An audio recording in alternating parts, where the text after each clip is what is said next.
Hi guys, and welcome to the Rainbow Six Replays YouTube channel.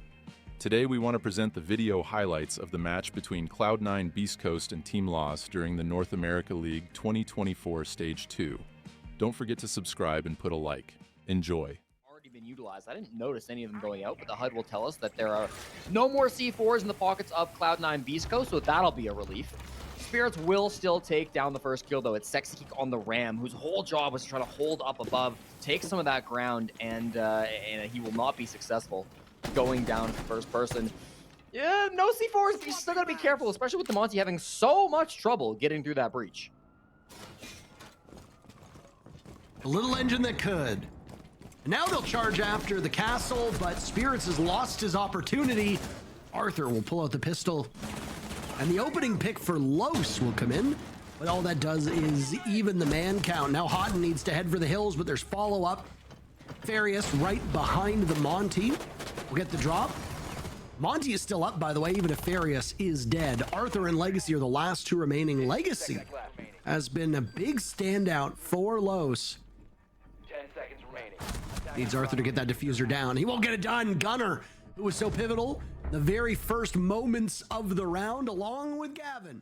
Parker, yes, they are in with the defuse kit, in with the Amaru shotgun as well. The Clash, however, putting a bit of a problem on that. They're going to be aware of this Amaru position, and it's so awkward. They swing in from behind. It'll be the zaps from Hot and Cold to finally get it done. But the defuse kit went down, and we now find ourselves in a 4v4 post.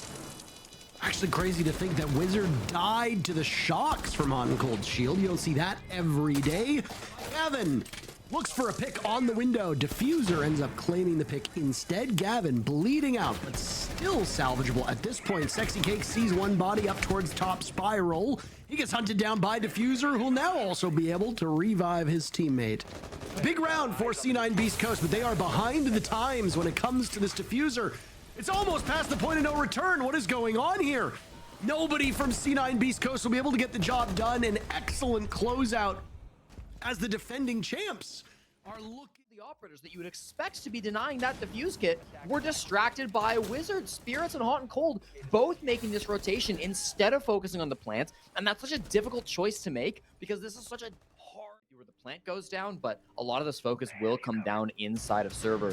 Means that Spirits might be the first point of contact. These toxic babes could really stall out, especially if they bring the Monty over, and that's exactly what they've done. But not if his head gets blown off first. Spirits not able to do anything with denial on that smoke. The first casualty being on the side of C9BC does not bode well for the North American team against this Brazilian behemoth in Consulate. Los win the round, which admittedly is better than a lot of the other teams above them in the standings, but it doesn't really show dominance. What we can see from the standings in North America, though, Jesse, is the bomb site, but Arthur's died at the hands of Cloud9 Beast Coast. Gunner engaging those glasses, can see through the smoke, and amidst the fury, Los is left a little bit empty-handed at this point, but Farius guns one down through the floor, gets another onto Gunner. All this damage and destruction being done by the Thermite holding on to that diffuser. Now it's up to C9BC to get to the site. Spirits on a jump out, anticipating an easy kill on Legacy. He won't get that. All the strategizing from C9 Beast Coast, and they're getting bowled over at the moment. Diffuser down, Gavin last man standing, and he's killed through the hatch, and he turns into a very beautiful shot. To win this. And then Farius just says, you know what if you didn't win this? He walks in, he kills the anchor of Hot and Cold, and then beats Gunner on the vert angle. Another vert. Most of these teams on a good day can beat any of the other teams when they're having a bad day. So if you're Los, not all hope is lost. It's not like you load into the server and expect things to go badly. This round, maybe. Gunner and Diffuser tear through 3 of the 5 Los players. Legacy, the lone kill for Los. But nobody's peeking them. In this 4v2, Cloud9 Beast Coast are showing a lot of respect. The soft wall, there was someone behind it just a moment ago, and there's the flank. You called it, Parker. It'll be Spirits taking advantage of it. He has a drone, he has a smoke, but I mean, he's really just fishing for feet and coming up kind of dry. You said fishing for feet, and I heard League averaging more than 1 kills per round. Arthur, usually the Monty player to come on in. I don't know that was the big issue there. I think fundamentally That's actually a lot more control than they had last time. This was a big problem that halted them, but no, we're right into the bomb site, and it might be a free pick to start us off, although we're whiffing. Farius goes down. Spirits with the secondary shotgun will take him out, and that could have been the gap. He is watching that position. He could find the jump on them. Right as I say that, though, hot and cold, sitting in this position. No! No, he looked away right as he walked past. We call it siege timing for good reason. Wizard has made his way undetected in that position. It might all be for naught, though, as every other member of Los is getting taken down. Gunner eliminating Wizard, and there's a flawless answer back by C9BC. Secondary part of her gadget, which is the ability to hack cams, remains as strong as ever. Gavin has been dropped, but is still retrievable, as there's some nearsightment going on to Diffuser, and he can't see, but C9BC don't really care. They're still doing an immense amount of damage.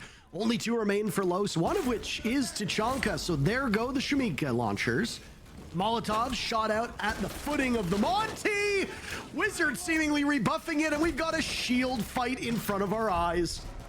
All the while, Houghton comes up on the flank. Spirits gets the job done firsthand, because if memory serves correctly, the very first day of Nighthaven Labs being in the map pool, I had to cast it with Pengu in Brazil, and boy, oh boy, it was a tough day. Likely trying to bait a kill with that pulse scanner being held by Legacy. It's Arthur's C4 that is pre-placed, and he gets the call and gets the kill with it. Brilliantly played. That's going to be a good bit of information. The kills are still being traded out, and this is not going to be an easy hold. Not at all. And they know what's coming. Beast Coast uses the wave, and they were hoping for it to crash down, but they will either need to retrieve it or just ultimately get the kills. Gunner shrugging off a bit of damage. He takes care of Wizard, and Gavin is there to finish off Legacy. As long as there's a crossfire being held by Los, there's not a lot that he's going to be able to do. So currently, he's just chilling. He's waiting for his teammates to go through the top floor, come on down, go for an execute, dying to Farius. That's not ideal. That's going to be the back pressure then taken completely out for Cloud9 Beast Coast, but it doesn't matter because they're in the site. Gavin's at the halfway point. I wonder if Los is aware of this. A nitro cell is unsheathed. An explosion goes off. The nitro cell does not work, or maybe it was even a nade from the side of C9BC. Now a retake will need to be done. Great shot by Wizard on the Gunner, who didn't see that one coming. Sidearm comes out from Gavin as he collects 2. Towards the door, Farius sees one body, but they managed to get away. Diffuser and Spirits, ironically now, heading downstairs as they were the ones to take control above. Diffuser securing a kill on Nefarious, and Wizard will die at the hands of Spirits. What a second half. Listen, notably, he can sit on the hard floor. He doesn't have to be exposed like you otherwise would be, but they're not necessarily landing where he wants them to. Hot and cold. I don't think they realize the plant's happening. If they do, they can't deny it. There's nothing to come on out, and we know how strong a post plant can be on this bomb site. Parker, this is going to be tough to pull on back. Yeah. I mean, the Monty is spotted, and Spirits doesn't seem to understand that those kill holes cut both ways. Good line of sight by Wizard. Now it's Sexy Cake down below. Underneath that diffuser, you need to make sure that window's closed. Sexy Cake wants the vault out because there will likely be one playing on Repel. Hot and Cold takes out Farius. Sexy Cake going for the vault out, but Hotten's watching that one. It's all up to Wizard. And boy, oh boy, is he gonna have to cast some magic. He gets a kill, but the timer is too late. Cloud9 Beast Coast seal the deal with the final kill.